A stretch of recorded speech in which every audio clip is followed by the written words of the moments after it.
How's it going, OFPs? And welcome to another episode of the Off-Field Players Podcast, the only podcast for aspiring sports industry professionals. I'm your host, Philip Hall, and I hope everybody's having an awesome week or weekend by the time that you're listening to this. And I'm actually coming from an office space here at my place of employment. So yeah, a little bit of change of scenery, not at the house anymore. So yeah, we have a different background, different lay of the land here for the Off-Field Players Podcast, at least for the time being, until we start to keep it rolling. But just want to thank everybody for continuing to keep up to date with what I have going with the podcast, as well as also with my career. Just knowing that in a way it all aligns together, and I'm trying to make sure that with the new role that I have, which I will speak on in a later episode, to also continue to stay consistent with putting out episodes for you guys, so you guys can stay motivated to become future OFPs, as well as just also keeping up to date with the sports industry and what it has to entail. So before I go any further in introducing my next guest for informational interview number 8 of the Off-Field Players Podcast, I want to remind everybody to make sure to like, comment, subscribe, and share if you're watching the video version on YouTube. If you're listening to the audio version of this episode, make sure to follow and leave a 5-star review for me, because it helps out a lot in trying to expand and grow the podcast to listeners from all around the world. As we produce episodes on Spotify, iHeartRadio, Amazon Music, Google Podcasts, as well as Radio Public. So yeah, make sure to go follow and give me 5 stars to make sure to stay up to date on new episodes to come. And also make sure to follow the Off-Field Players Podcast on social media as well, as it is at OFP_podcast on Instagram and TikTok. Again, you can follow the Off-Field Players Podcast on Instagram and TikTok at OFP_podcast. So with that being said, I want to now introduce my next guest for the Off-Field Players Podcast. And again, like the recent guest I've had on for informational interviews, I reached out to her through LinkedIn, just saw that she had an amazing profile, and as well, she's currently employed by one of the hottest teams in the NFL right now. But again, I'm not going to spoil that. I'm going to let her I'm going to give her the honors in introducing what she does as an OFP, and also just her backstory on where she's at in her career. So ladies and gentlemen, OFPs, allow me to introduce to the Off-Field Players Podcast, Miss Ava Albergo. How are you, Ava? Good. How are you, Philip? I'm doing awesome. Yeah, thank you so much for coming on the Off-Field Players Podcast. It's a pleasure having you. And just again, what you do for well, in your role with, I won't say the team yet. I'll let you say who you work for. Drumroll. Yep. Yeah, but Ava, she's had an incredible background in the sports industry, having previous interns working for different sports marketing agencies, as well as another NFL team previous to the one that she's currently working for. And in this way, if you're a fan of any of these teams, they're probably considered rivals. So definitely good to have her on so she can speak on her experience working in an NFL, and also just her experience and her backstory working in the sports industry. Yeah. So, I'd love to give the background as you mentioned. So, just saying a bit of a summary, and then we can kind of go into the details. But I initially started in my first professional role at Nolan Partners, which is a C-suite recruiting firm within specifically the sports industry. Kind of got my foot in the door, and it really helped me kind of gain more knowledge on what kind of sports marketing roles I wanted to eventually look into after my internship. And with that, I ended up in a partnership marketing role at the Philadelphia Union for a summer in 2021. Nice. Really fell in love with partnership marketing specifically there, kind of helped me get a route.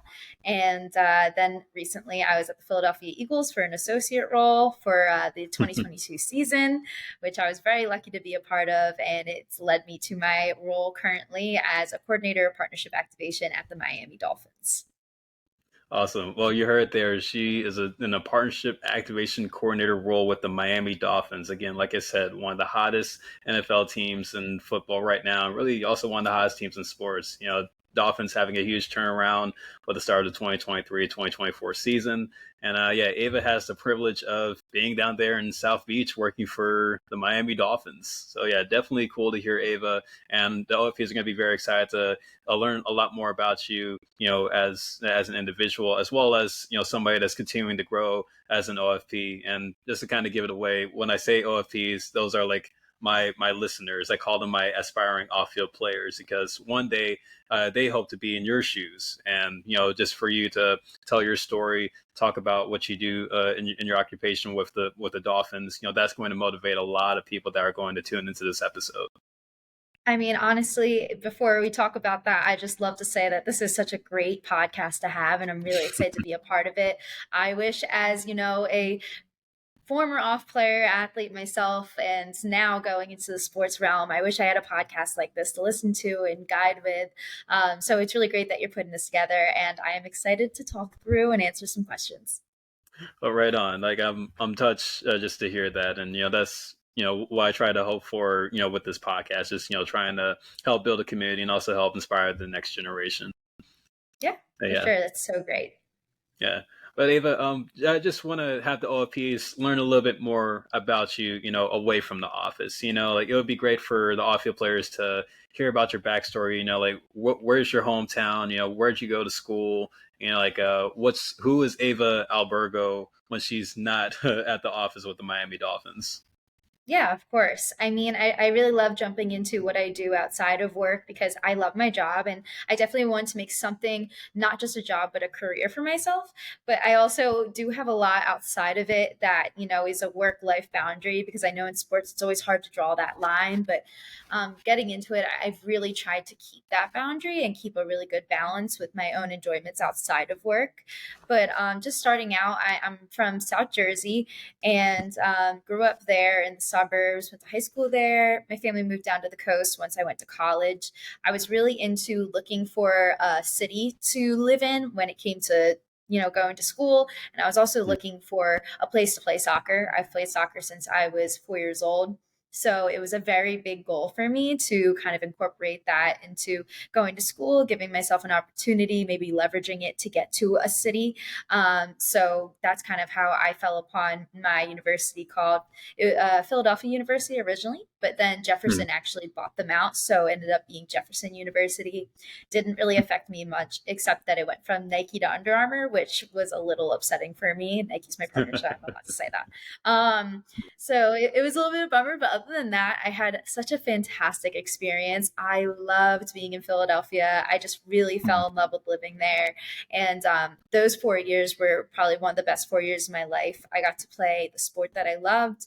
We did really well in that aspect. We had great seasons. We were competitive. I loved my teammates, had such great experiences.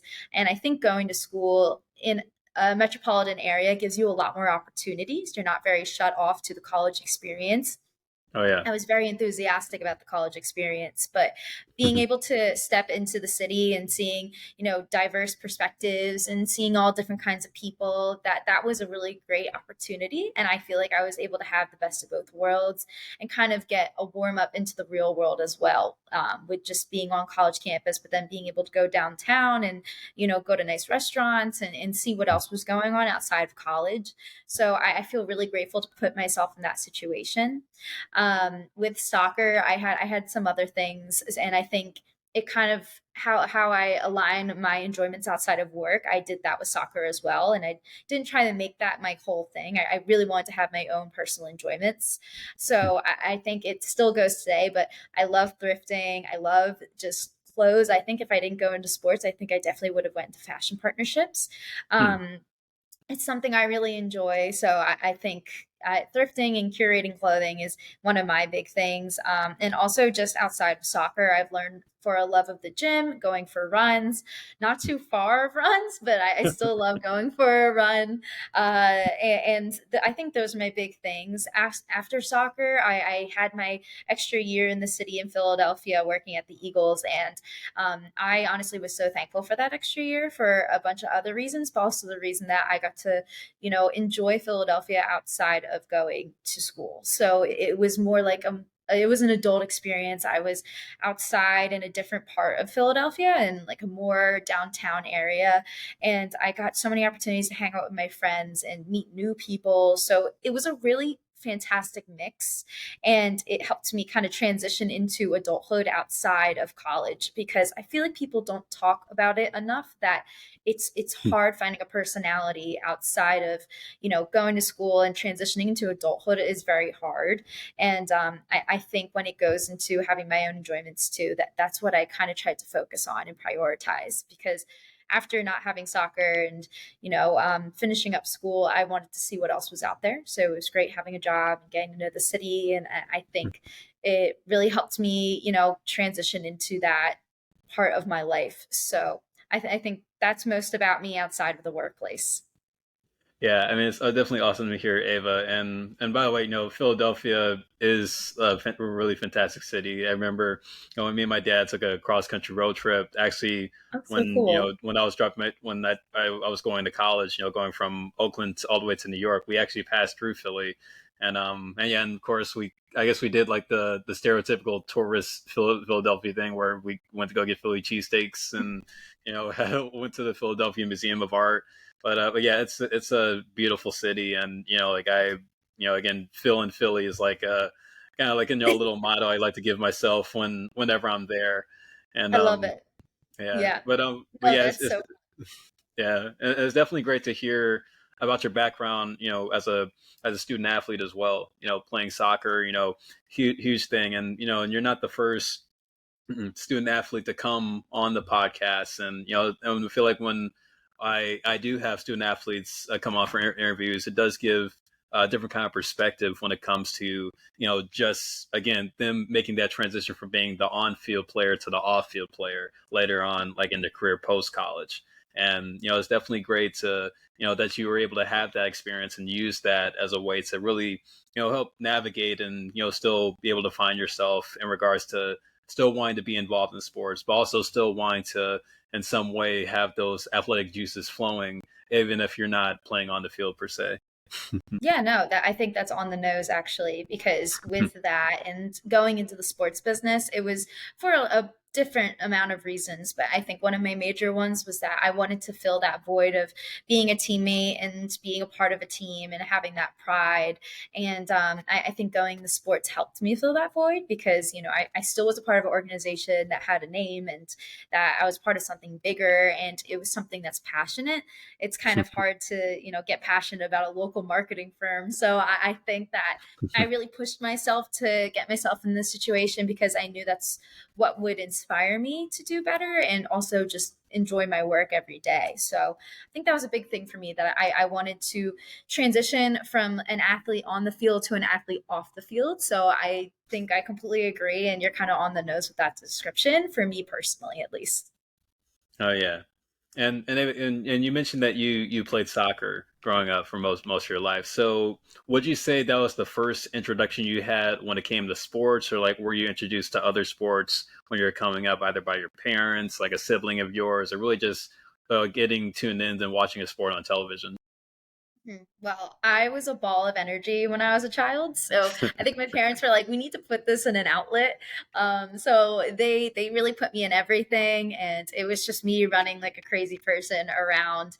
On I think I tried basketball, softball. I was a gymnast, cheerleading, like all the miscellaneous things, and I fell on soccer really. And again, I was super young, but my parents claim that they saw me running up and down the field and scoring goals. And it's just something that I really enjoyed from a young age. And I think it just stuck from there.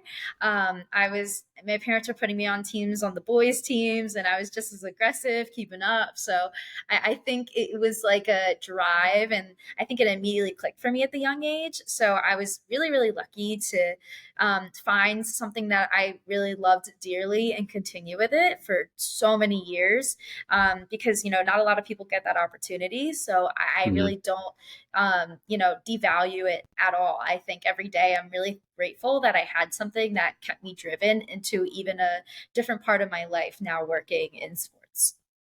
Oh yeah, absolutely, absolutely. Great to hear. The ball of energy turning into what Yeah. you are now. Definitely, Yeah. definitely awesome. I turned it into positive energy, I think. So it was actually great. And I have to give credit to my parents for, helping me find that outlet. Oh yeah, absolutely, absolutely. Well, that's where it really starts, for most folks that and wind up in sports. Just Mhm. parents, getting them involved in sports. Whether it's like recreational or just for something to do outside the house. I mean, and Yeah, I'm a strong believer or a believer in believing that kids should be involved in some kind of team oriented activity, and just being involved in like a rec league or something. That's something that you can get your kids started, and also keeping them active as well, especially in the generation nowadays where we're used to being cooped up inside and not really being out experiencing the world, and feel like sports, it gives us that avenue to build those relationships early on and to have those 100%. experiences where we're active. Yeah, it was an outlet for me for sure. I mean, like I said, like being a ball of energy, I wanted to be outside. But even I have a brother who's 4 years younger, and he is just so intelligent. He's very much bookworm. And sports weren't 100% his thing, but getting outside and finding things to do and like being active is always such a great outlet for him, even with a opposite personality of myself. So I think it goes for everyone, and that it's always going to be helpful. But I think even with the relationships and building those relationships with friends, it even helped me build relationships with my parents as I was growing up. I really loved it. I mean, I was going to tournaments, traveling with them every day, going to hotel rooms, full weekend tournaments, speaking to them about what my future and what club teams I wanted to go to. It really helped me build that connection with them as I was going throughout my journey of growing up and, having learning more about soccer and gaining more skill. They were always there for me when things were hard because things weren't always great going through soccer and trying to find the right team and trying to get some time on the field. So I think that was even a relationship that I didn't even think about that was growing. It being with my parents and having them be a really, really big support for me. Oh yeah, absolutely, absolutely. So, in regards to the experience, whether that was in high school or college, like when did you see yourself wanting to work in the sports industry? So it's funny because like in interviews, you always kind of tell that story. So it's kind of nice that it's more relaxed that I can tell it. But when I was 13, I would say around that age, maybe a little younger, my dad's best friend in high school and growing up, actually was in the sports marketing space. He worked Hmm. at the Blue Jays for a little bit, the Okay. Bills, and then he was the VP of marketing at the UFC. And so Hmm. he was always on the television, and my dad was pointing him out, saying, like, there's Anthony sitting somewhere. Hmm. And it really just, as a young kid, I was like, that's so cool. I want to do that. Like, that was it. And then I just went on a path from there. Um, I am definitely the personality where I always look to the future and I try to keep myself in the present and enjoying where I am. But I think it can be a pro and a con, but I'm constantly just pushing myself to look to the next thing. And I Hmm. think at a young age, I was definitely pushing myself with that.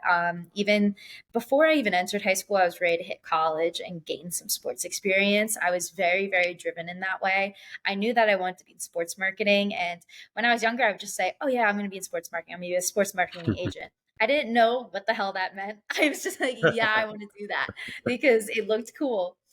So I think once I got my first role in the recruiting firm, I think I was so lucky that I got that opportunity because Hmm. I saw so many different parts of sports and I saw so many different roles, whether it was grassroots marketing, partnership marketing, sales, like ticket sales, operations, like I was able to see all of that in that recruiting firm and understand what candidates qualified for in what roles because I was looking for those candidates. So it really helped me gain a lot of intelligence and knowledge on what each role contained. And I think that's what helped me gain a step into partnership marketing. And the Philadelphia Union was that first step, but I completely fell in love with it from there. So I think that starting at 13 and getting that inspiration to go into something that I didn't really know much of, but I saw the really cool highlights of, was worth it. And just keep pushing myself, because the last few years, I mean, like, I did really cool stuff, but I didn't see, I wasn't doing what they were doing because I wasn't in a full time role yet. So Mm. now seeing that come to fruition now, and now reflecting myself, where my parents are now telling me, like, when can we see you on TV at the games in the background? Like, it's a really cool way to come full circle. Mm. So I think that's the biggest way I really got into it. And I have to give kudos to Anthony for that. Because he seeing the cool things that he did just helped me go, oh my gosh, I want to do that too. So I think it's a very basic story of just like seeing someone else do it and wanting to get into it. But I think that I turned my own unique experience on top of that. Mm. Yeah, I mean, definitely, having that first experience, getting your foot in the door, it's always like the starting point where, you really start to think about, do I really want to be here? Because like from the people that I've talked to, and just like me experiencing it myself, it really does go to show that just the determination and really just the love that you have to be in this industry, because not only is it competitive to get into it, it's at times it can be hard to stay in it. And because Exactly. there's a lot of adversity that you may come across, like when you're working a particular job, or like where that's at the internship level, part-time or full-time. And it's definitely something to really think about when you're having these kind of experiences. Yeah, well, it's a lead into just the experience background that you've had, because like just looking at your LinkedIn, and also you talking about your past internships. You've had three of them. And I'm sure if for each internship that you've had, there was some sort of experience, kind of, or learning experience that you've had along the way. So the question I wanted to pose is that, out of the three internships that you had in the sports industry, like, did you ever feel that you were getting any situational work experience from any of your internships? 100%. Not that I realized, I think at the time. There's a lot of things that when you're going to the sports world, which I eventually knew walking into this role, that like I wasn't going to know things unless I experienced them. And that's a lot of sports. Going into my Eagles role, I was talking to my managers and I just kept saying, like, what's a day to day? What should I be prepared for? And they were like, honestly, it changes every single day. Like you cannot prepare yourself for it. You just need to go through it. And I think that's another big thing in sports, that you kind of need to mess up, which is something I had to learn. And I Oh think yeah. it was a situational experience, because I think at the Eagles, I felt an immense amount of pressure to stay in the NFL. I got my foot in the door and I want to stay there. So I wanted to do the best that I possibly could in every single instance. And that's just not realistic for a human being. And I think a lot of people need to remind themselves of that when going into sports and just life in general, that you're not perfect. So you're going to mess up just because you don't have all the information. And that's totally okay. And I had a really hard time adapting to that for the first few months. We had our open practice, our first preseason game or something like that in Philly last year. And my radio died. We all got radios to walk around the stadium and talk to each other. I didn't Oh. I didn't charge my radio and it died. I Oh. I had two others. We had there's three of us in the role, and I would not talk to the other two because they charged theirs. And I was like, I can't talk to you. I'm mad at you. Like, you charged yours and you didn't tell me to charge mine. So I was just so upset and I felt like an idiot. And I had to go back down to the surface level, like the tunnel by the field, and go get a new one. And my supervisor was telling me, Ava, like, it's okay, you're overthinking it. But I was so upset leaving that game. I felt like I ruined it. I was like, I ruined the season. I'm not going to come back from this. And I had a conversation with my supervisor a few weeks later, and he was just like, you're allowed to make mistakes. Like, that is encouraged. It's all a part of the learning process. Like, just come to me and tell me that you did. And, also come with some solutions on how we can fix it, and everything will be okay and no one will be mad at you. And I think through my Eagles process, I eventually learned to just go with the flow. And that it's PR, not the ER, and that we're not saving lives, but we are doing cool things. So Mm, when things don't come together, just kind of stop and keep it moving. Like stop, think about it, and then plan your next plan of action almost. And now my coworkers tell me now there's, I was just at a happy hour with them last weekend, and they were telling me, you're so calm, like you're so calm under pressure. And I was like, I think just because of the amount of experiences that I've had in a intern role, it's helped me be calmer and move mm, into this role and say I've learned from a lot of that. And I think that, you know, the intern roles that you have are very unique, and you're going to learn possibly the most from those roles because you are in a very specific situation where it's temporary, but you're learning so much at once, where everything else is more of a marathon, not a sprint when you're in a full time role, because obviously it's a much larger window of time. But when you're an intern, you're trying to gain so much information at once and you're going to slip up a lot, but you're just learning so much. You're like a sponge. And I think like mm. that's such a fantastic opportunity. And I think the stigma on internships should be completely wiped away about how people, you know, mess up. That's the whole process. That's what you're supposed to do. Like you're learning, and also you're learning so much to put yourself in those roles to be greater. Like that's the whole point. And I think that they can be such great use because they're learning so quickly. Like if someone can learn that quick, they're going to be such a great tool on your team. And I think that's why, like, I mean, maybe I'm biased, but I think interns just deserve so much credit because of that. So I always try to Oh, yeah. keep in mind that now being full time, that like every intern is doing great as long as they're putting in that effort and want to learn and understand that they're in a position of learning. That like that is the best thing that you could do for yourself and your team.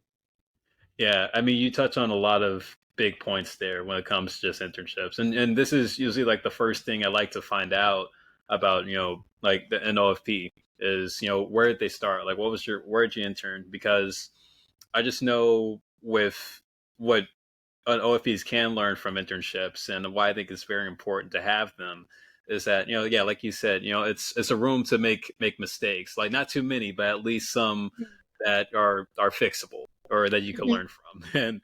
And Yes. it's definitely great that you talk about being calm, because I feel like when we think about just where we are, like in society, with people trying to be perfect, trying to like be something that maybe they're not supposed to be, but also just this the image factor that you can have, like when it comes to your job, like your personal life or anything. I think when you talk about how you want to stay calm in crucial situations, yeah, that's a very important trait. I mean, that's really important to put on a resume, just your calmness that you have, like in high pressure situations, even though it may not seem like you have too many of them. It's still something to really take note of, and really to use as a tool, because there's, again, the things that happen in the sports industry could change on a dime, and if you're not able to adapt like at a snap of a finger, then it could leave you in the dust. I completely agree. And that's 100% sports too, specifically. I think there's a lot of different industries that had the same situation. But I could even think, like, for example, we were just having a conversation about the flex Mm, games, like in the NFL schedule. The NFL only tells us 2 weeks beforehand. Like, that's when we find out. mm, And that's like the minimum of when they tell us. So we have to quite literally plan on a dime. Like everything has to be adjusted throughout the entire stadium in a 2 week span when every other game is planned 6 months ahead of time. So it's really interesting to see in that fact such like a very specific situation where that's happening. And I mm. can't say that I'm calm all the time. That is 100% not what I'm saying. But I think that, you know, when a small mistake is made, I understand that I messed up, but I own it and then I work through because I think that that calmness is coming with confidence. Mm, You know, you have to be humble in these situations, and I'm in an entry role and I'm learning as much as you are in your intern role. Like I'm still mm. in that, you know, in that situation, but I think everyone is always in a learning role, no matter, you know, what position they're in the organization. Oh yeah. But I mean, like I try to find that really nice balance of being humble, understanding your learning, but also being confident with the experience that you have. And Hmm. there's a lot of things I've been able to identify because of the experiences I've had, and also know maybe, oh, there's a slip up here. Like, and I know how to fix it because I've seen that slip up before. Or, hey, let's get ahead of this that I'm now recognizing because that's what I missed last time. It's things like that that have really helped me and have been like such a huge addition to what I have in my skill set. But it really goes back to like the situational experience. It's just 100% what it is, and it sucks because it's like I wish I could read this in a book. And I think with partnerships also, it's very subjective. You know, we have to work through things because it's a partnership. It's not like a deal, it's not a customer, like it's a partner. Like we're trying to keep this as, you know, human and genuine of a relationship as possible with our sponsors. And, you know, I'm talking to real people that are also trying to do their job and complete their expectations.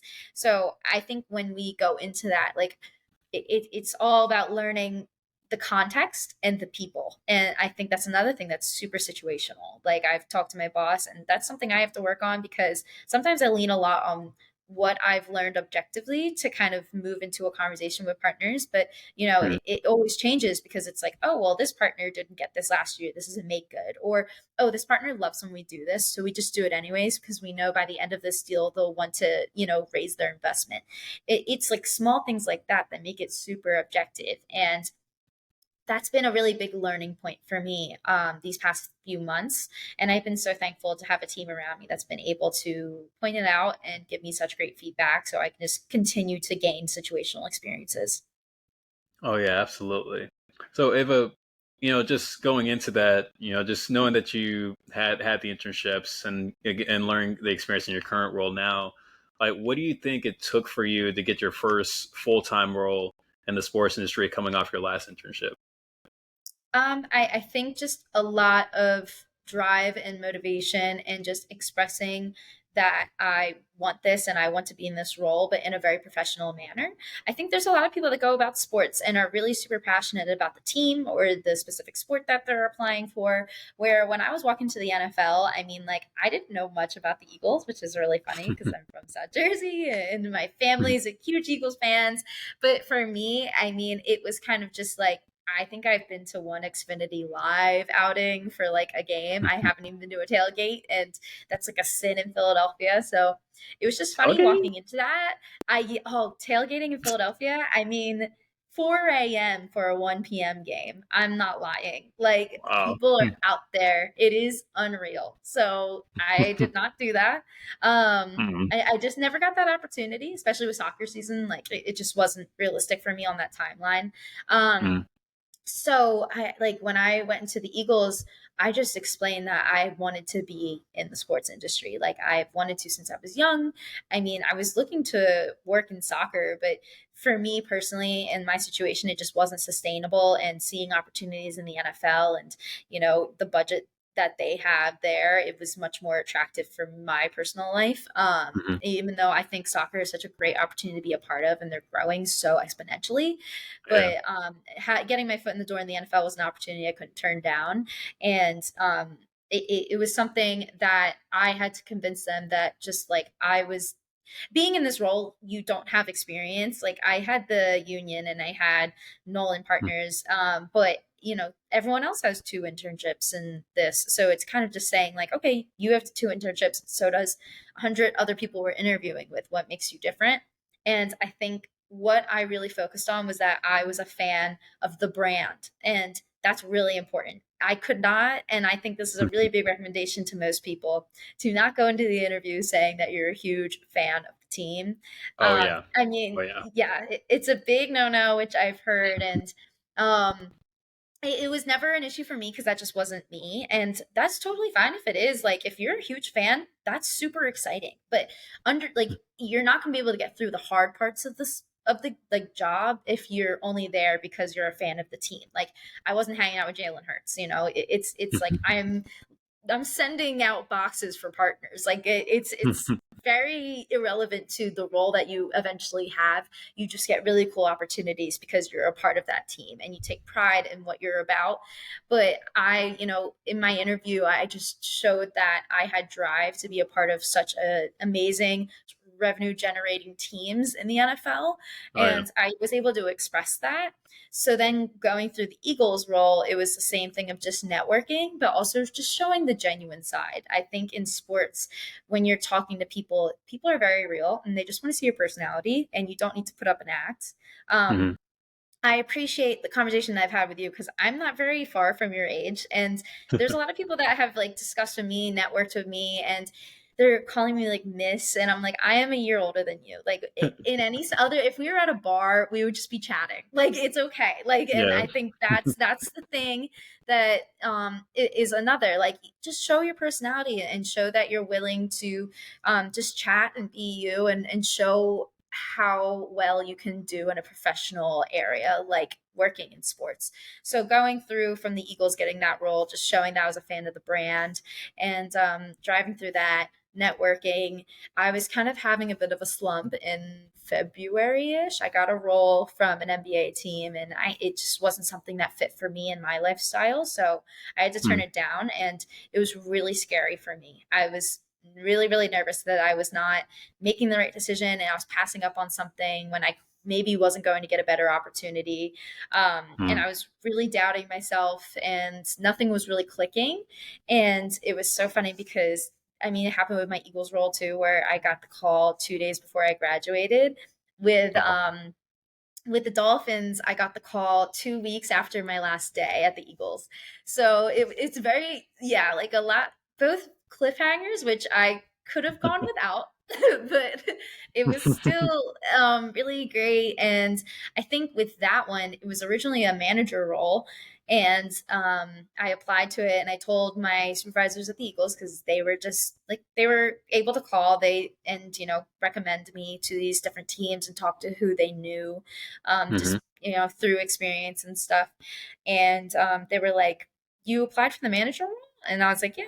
And they were saying to me, "Well, let's wait it out. Let's just see."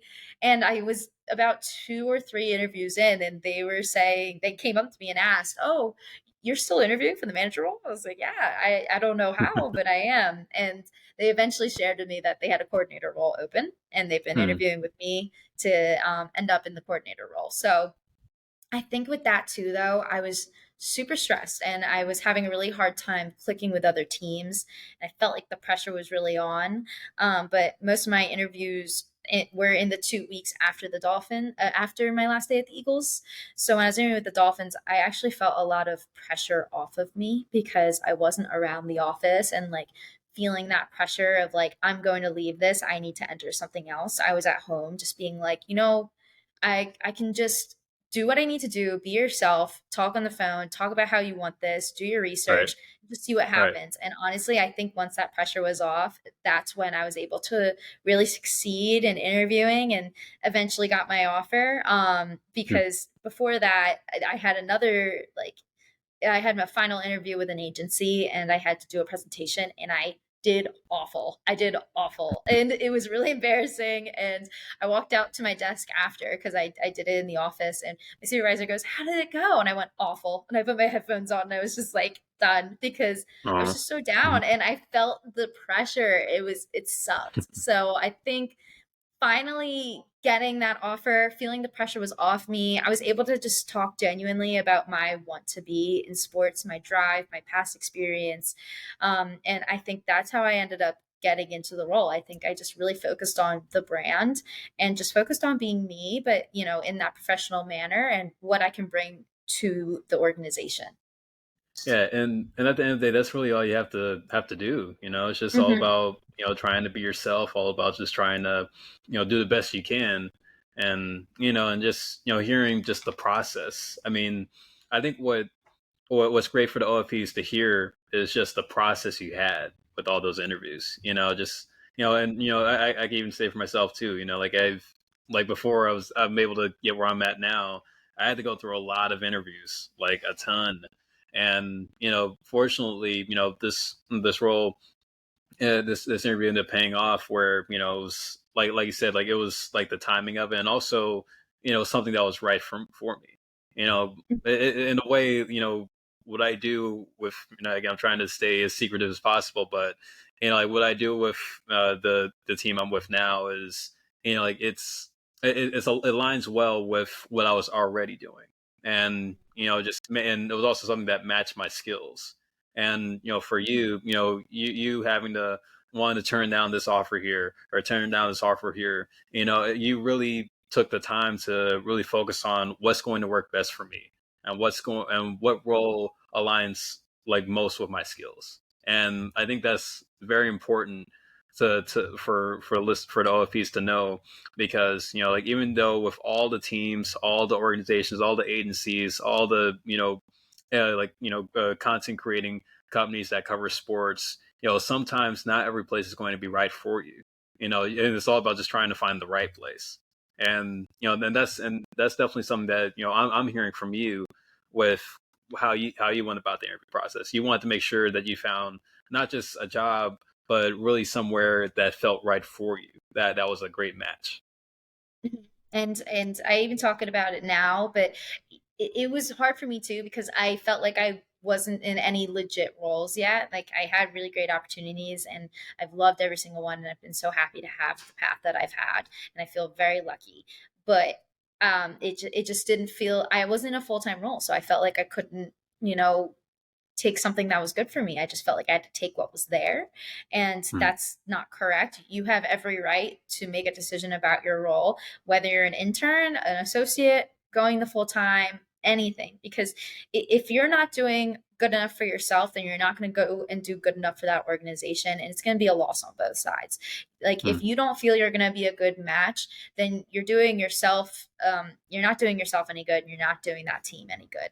So I think that you put yourself in a situation and you try to take that role. And if you feel that's right, then you go ahead and do it. But if you don't feel it's right, you don't feel pressure to take that role. And another thing was just that I went through so much. I had all this experience and I was still struggling to get Hmm. offers. And that was really eye-opening going into sports. Just I felt that I curated my resume to be strong enough to go against, as many candidates as I needed to go against. And I felt, well, I have experience in the MLS and agency and like an NFL team by the age of 22. Isn't that enough? Like, no, there was plenty of other people in the world who had that and more. Oh yeah. So I think going from soccer to now, like my dad always told me there's always going to be someone else out there better than you. Hmm.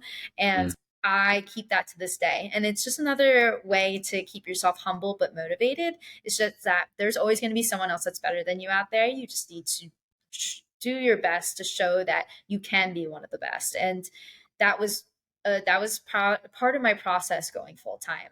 Having all those interviews, going through all those processes, it was, like I said, very eye opening, and it helped me realize that just no matter what, like you still have to push yourself with that drive to show that you're willing to be a part of it. My foot was in the door, but I wasn't fully past it. Like I really need to Hmm. get that full time job to lock in my experience, but also I still have a lot to prove in my role right now. So it just is constantly pushing yourself to be better. And I think coming out of that interview process, it continued to help me learn and push myself to be better. Oh yeah, and that's actually a great segue for what I wanted to go into next. Like now we get to the fun part, like hearing Love about it. more about your role with the Dolphins. So, as a partnership activation coordinator, and especially like in a market like Miami, it's big sports town.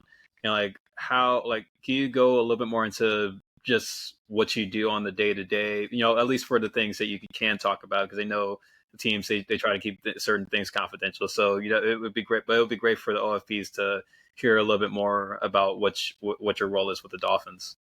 Yeah, of course. I'd love to talk about as much as I can. But I think with my day to day, I have a certain amount of accounts that I manage that are partners. And they all come with a certain amount of assets that are in the deal. And I work with those assets and make sure that basically they're getting the most out of that asset with us and to make sure that their brand is aligning with ours. I think that's one of the biggest things when working in partnerships is that you're ensuring that the brand that you're helping manage and the partner that you have is aligning with your brand and that you're following, all the guidelines for all the stakeholders in the situation. So I think big picture, that's what I do. But every day it's more of just like planning events, making sure that creative is going through, making sure that signage is up for game day, preparing for game day, especially in season. It gets a little crazier because then you have to start, um, you know, playing into, okay, when am I doing my game day schedule, which is an hour by hour. So all your coworkers know what you're doing, where you're at. When am I putting in my shot list to make sure that photographers are taking photos of all the assets that are activating during a Hmm. game? Making sure that you're understanding who's going to be at the game, what important stakeholders and your partners are going to be at the game that your executives need to go meet and see to get to know. It's a lot of moving parts, especially when you're in season.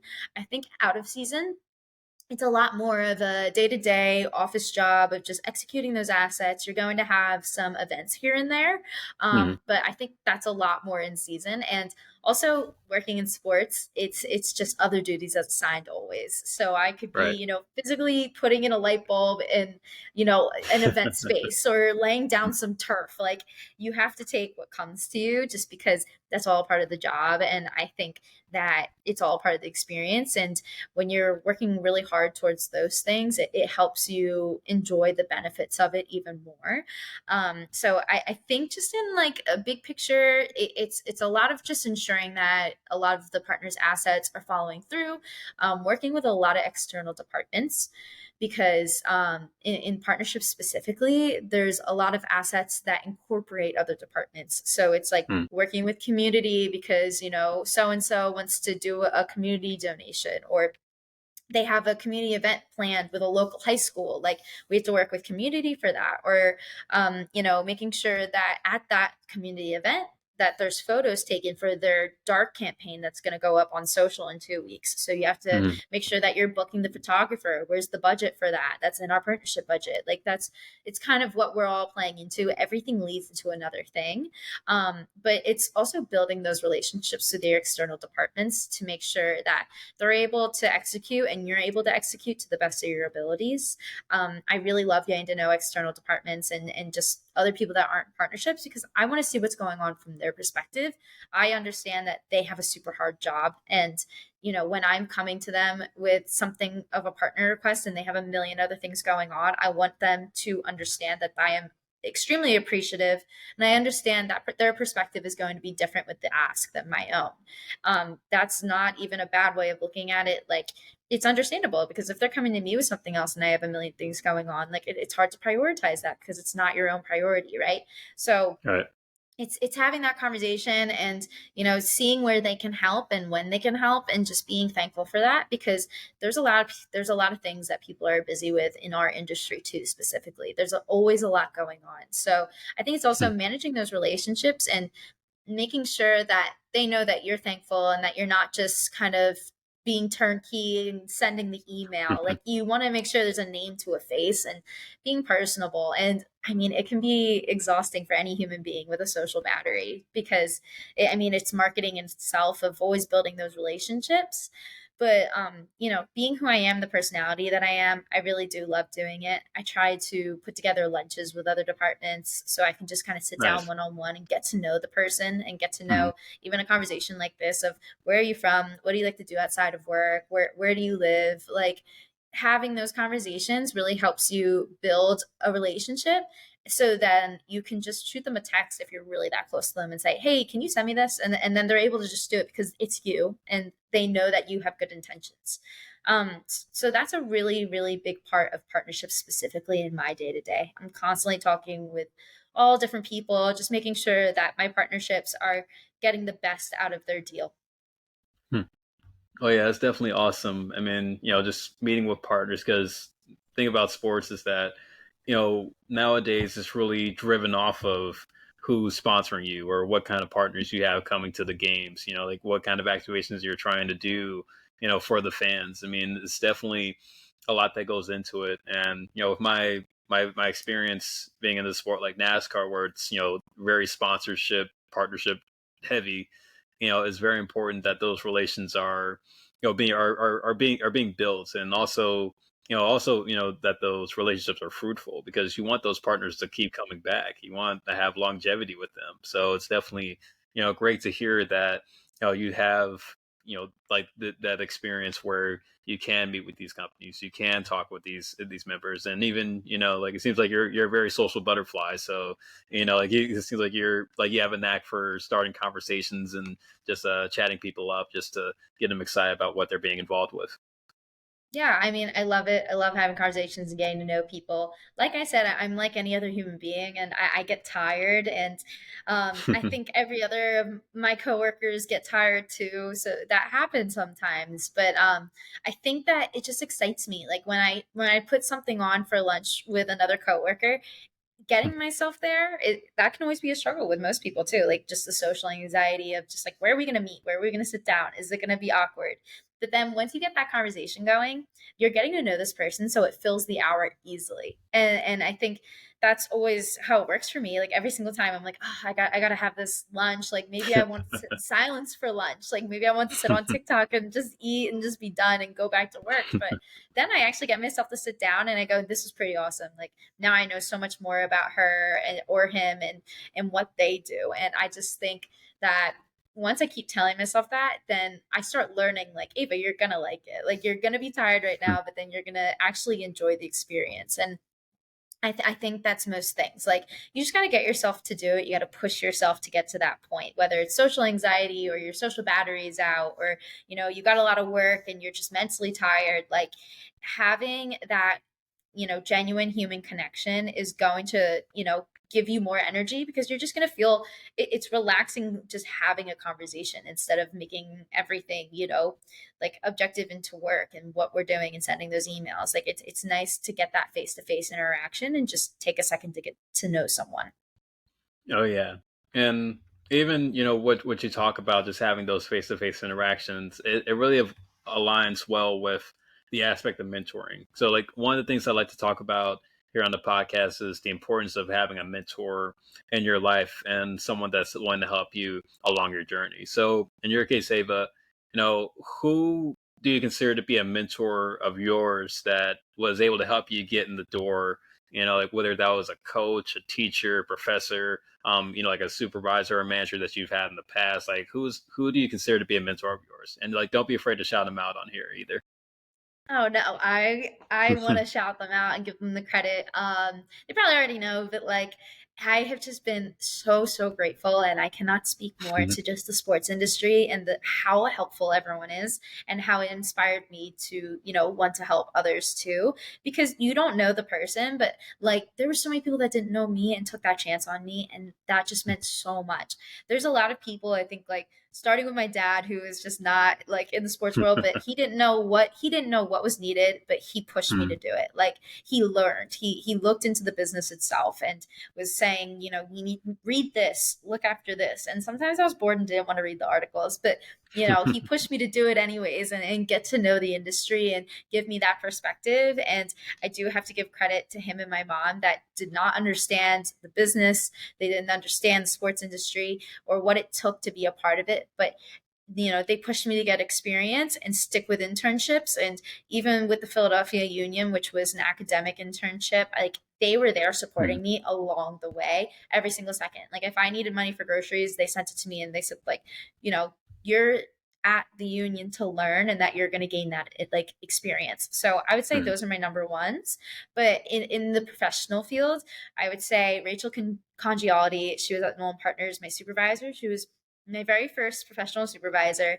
And at the end of my role, she lived in Philadelphia and she worked remote and I worked remote, and we never hung out. And then by the end of the role, she was like, "Why don't you come and we'll have a glass of wine at my apartment?" And we ended up talking for like 3-4 hours, and she's my best friend now. And building that relationship after I worked there in 2020, went to the union, and then actually they asked me to come back just because I had such a great experience. I had such great relationships, and I got to work with Rachel again as a friend, but also a supervisor. And we were able to hold that line in a very healthy fashion because you're in a workplace and you're friends with people, but it's also a professional workplace. And I think Mhm. me and Rachel were really great with just, she was my supervisor and she was giving me very honest feedback and constructive feedback. But then we were able to go get drinks after and like just, talk about it. But like she was still my boss, and it was kind of great having that relationship. I think we did a great job holding that, and now she's still like my very best friend till this day. Nice. Ryan Weaver at the Philadelphia Union. He Mhm. was just such a driver in my push to stay in partnerships. He gave me such confidence. He made me feel very legit in the field. He's at the MLS now, and I'm so excited for him because he's a director in Mhm. partnerships at the MLS. And I know after our very genuine conversations that he's really fought to get there too. So I'm so excited for him. But he always spoke to me, even as like I was his intern, and he spoke to me like we were on the same level. Most of the people at the union did that with me, and I am so thankful for all of them, that entire department. I didn't have a lot of time with them, but they all had such an impact on me, and like to this day I catch up with them, which I'm so thankful for. So I would say those two for sure are like the main people that have checked in along the way. David Safer, he was at the Cleveland Browns, Kathy Jerome at the Washington Wizards. They've all been just such a huge help in getting me to this point. I could not sit here and say it was just me, because there was so many different people that just, extended that branch when they did not need to. And it's really inspired me to extend my branches when I can. Like if someone's going to message me, I'm going to answer and talk about it, because Mhm. I want to be that help that they were for me. Oh yeah. Oh yeah, definitely. And it's very great that you do have those mentors in your life because and because really I think we're for people to go far, they need to have somebody in their corner to give them that backing that they need, to give them the cosign that they need when they're trying to apply for another job. And I'm sure you've had your fair share of mentors that have been able to help you do that, and just seeing how impactful it can be for a lot of people to understand like mentorship. And it's not even just in the sports industry either, it's in any industry where you have to have somebody that's going to be there for you along the way in your career, give you that advice when you need to go help. Like you said, like you spent three and a half hours sharing a glass of wine with one of your mentors at their apartment. I mean, yeah, I think that's probably the first time I've ever heard somebody say that on the podcast, like going to somebody's house and sharing a drink together. I mean, that's definitely something that really goes to show what mentors can do for you. I mean, I always like to have have lunch or go have dinner with my mentors, and just catching them up on how I'm doing in school, or like how's work going, or just like how are things at home, just talking about like not just career stuff but personal stuff, because they're Mhm. going to be there for that too. And and it's definitely great that you're able to share that. And also shout out to those that have helped Ava along the way and her career growth, and much appreciation to you, like handing you guys handing them their flowers for how they've been able to help you. Yeah, 100%. I'm so thankful for them. And I just think like like you said, sitting down and getting to know them on a personal level, me and Rachel found out we had so much in common, that we knew so many different people mutually, because we just took a second to sit down and chat more about like each other outside of the office. And it's just so funny because you don't get that opportunity. I mean, I worked there for 3 months and did not know any of this about her until we sat down face to face and had that genuine conversation. So I think that's another really big point of why you need to kind of push yourself to have that face-to-face conversation with people and network, and have people asking to be their mentors, and be very genuine and open about that, because then you'll learn so much more, and you may have so much in common with that person that they go from a mentor to just a really fantastic friend. Oh yeah, absolutely, absolutely. Ava, one of the things that's really a huge thing right now in sports is the number of people that are applying to jobs. And I just think with, like you look at particular jobs, and I'm sure with the Dolphins, they probably have thousands of applications coming through the like the pipeline every day. So, for you and just how you've been able to secure the opportunities that you've have, what can you say are the biggest challenges right now for someone that's trying to work in the sports industry? And what advice would you give to them to really navigate or really help them stand out in the application process? I think in the situation that you're in, being in sports and working in sports, that you are in such a high profile industry and you're applying for very high profile roles. I was applying for a lot of different things, and these roles for the NFL had, 100 applications in 59 minutes. Like, I Mm, saw that and I was like, what is going on? Like, how are they going to see my application? And mhm, the biggest thing was just knowing people. You do mm, not have to have the fanciest degree, and your parents don't have to know people. I went to a small Division II branch campus in Philadelphia. That's not me. That's not where I came from. I came from just truly building genuine connections and getting to know people and showing my drive and passion.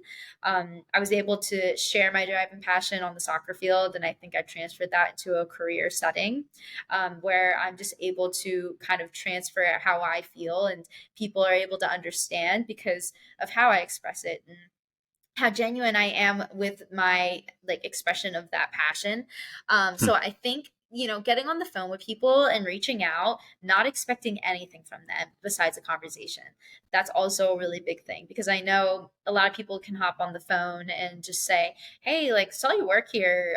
Do you know who I should reach out to for this role? Or could you like maybe say something for me?"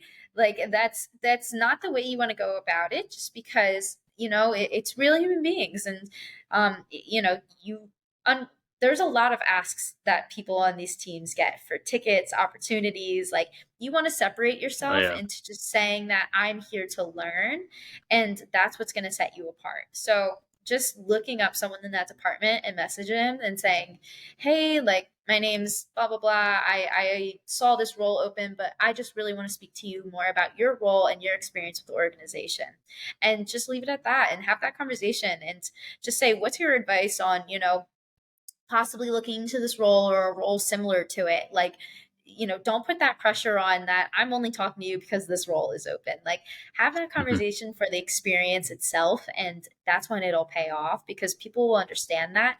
And it'll be good karma. I mean, for my union mhm, role, I had a networking call with someone on the partnership activation team, and then that very day the opening actually was on LinkedIn, and I was talking to her, mhm, and she said, "Oh, did you see our opening?" I said, "Oh, no." And she sent it to me, and it was a partnership intern role. And I got an interview, and then I got hired. And I didn't even know, but I had that conversation that day, which was crazy. But I think it just goes to show that you just need to get on the phone. Do not ask anything of them. Just ask to learn. Like, I know it sounds so lame, and it may, but like, mhm. that's 100% how you're going to get opportunities. Like, Oh yeah. don't push people into, don't back them to a corner to help you. Just say, "Hey, like, I want to have a conversation. I just want to be here to learn, learn, learn, learn, learn, learn." Mm. Like, I just have to say that a million times, because that's 100% the goal when you're in this position of trying to find roles and applying for different positions. Yeah, and I think that's one of the big L words there is in the sports Mm-hmm. industry. It's love, listening, and learning. So, Mm-hmm. definitely, Agreed. huge, yeah, huge deal right there for you to, emphasize that. And also, and it's good for the OFPs to understand that, yeah, like, never be afraid to ask somebody about what they're doing. I mean, that's what they're here for. I mean, shoot, that's what I'm here for, because Yeah. I'm asking, like, I'm asking questions about, just what people do for a living in the sports industry, and and you shouldn't be afraid to do the same when it comes to reaching out to people on LinkedIn, emailing people. If you have a friend that's working with a team, ask them about their role, and it's definitely great that we can take time to learn about the different opportunities, because like, yeah, like you said, it's a huge deal for you to really know about these opportunities once they come up, and really just learning from someone that's already in there so you can be in there yourself. So yeah, definitely, big emphasis on the learning part, and just understanding the importance of why it is important to go down that route. Yeah. Completely agree. Yeah.